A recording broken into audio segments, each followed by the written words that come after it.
আসসালামু আলাইকুম। আমার পরিচয় সম্পর্কে ফাহিম ভাই একটু আগেই বললেন। আমার এই মুহূর্তে আমার সবচেয়ে বড় পরিচয়, আমি জুলাই যোদ্ধা। আমি খুব গর্বের সাথে আমি সেটা বলতে চাই।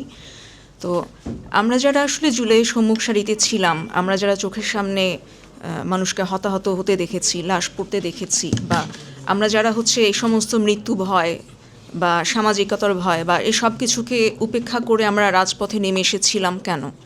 আমাদের তো আসলে একটা আকাঙ্ক্ষা ছিল, আমাদের একটা স্বপ্ন ছিল যে আমরা আসলে কী চাই।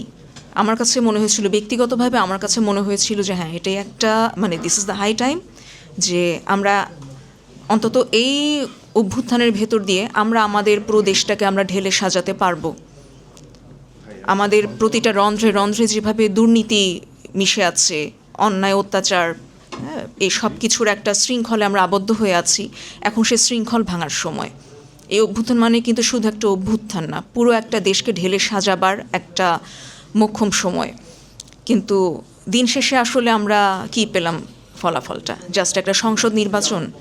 আমরা তো আসলে এটা চাইনি যে এক পক্ষ ক্ষমতা ছেড়ে দেবে আরেক পক্ষ ক্ষমতা আসবে, বিষয়টা তো এরকম ছিল না। আর এখন যেটা হচ্ছে, সংবিধানের দোহাই দিয়ে, আইনের দোহাই দিয়ে এখন এই যে গণভোটের রায়টাকে গৌণ করে ফেলার যে একটা প্রচেষ্টা আমরা দেখতে পাচ্ছি, বিষয়টাতে আমরা আসলে সত্যিকার অর্থেই শঙ্কিত। এমনকি আমার মতো অসংখ্য জুলাই যোদ্ধা আছে, তারাও শঙ্কিত যে সত্যিকার অর্থে যদি সংস্কারটা না হয়, সত্যিকার অর্থে যদি এই গণভোটের রায়টা বাস্তবায়িত না হয়, তাহলে আমাদের উপর দিয়েও অনেক রকমের খড়গহস্ত নামতে পারে, যেটা বিগত 17 বছরে অনেকেই সাফার করেছে, সেটা আমরাও করতে পারি।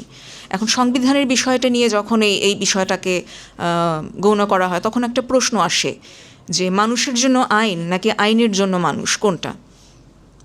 সারা বাংলাদেশের মানুষ কি চায়? তারা কি শুধু সংবিধান চায়? সংবিধানের আলোকে যেভাবে চলছে সেটাই চায়, নাকি তাদের আশা আকাঙ্ক্ষার প্রতিফলনটা চায়?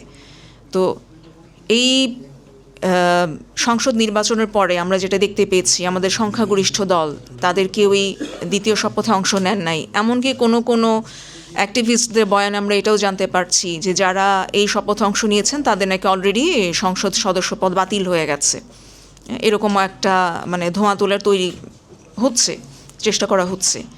তো সব কিছু মিলিয়ে আসলে আমাদের কিন্তু শঙ্কিত হবার যথেষ্ট কারণ আছে, আমাদের কনসাস হওয়ার কারণ আছে। তো সেই জায়গা থেকে আমাদের মনে হয়েছে যে আমাদের আসলে এই ব্যাপারে সরকারকে চাপ প্রয়োগ করা উচিত, এই বিষয়ে আমাদের অ্যাক্টিভিজম করা উচিত এ ব্যাপারে, এবং জনগণের রায়ের যাতে প্রতিফলন ঘটে, জনগণের আশা আকাঙ্ক্ষার যাতে নিবৃত্তি ঘটে, সে ব্যাপারে সরকার যাতে পজিটিভ ভূমিকা রাখতে পারে, সেজন্য আমরা একটা মোটিভেটর হিসেবে আমরা আবির্ভূত হয়েছি।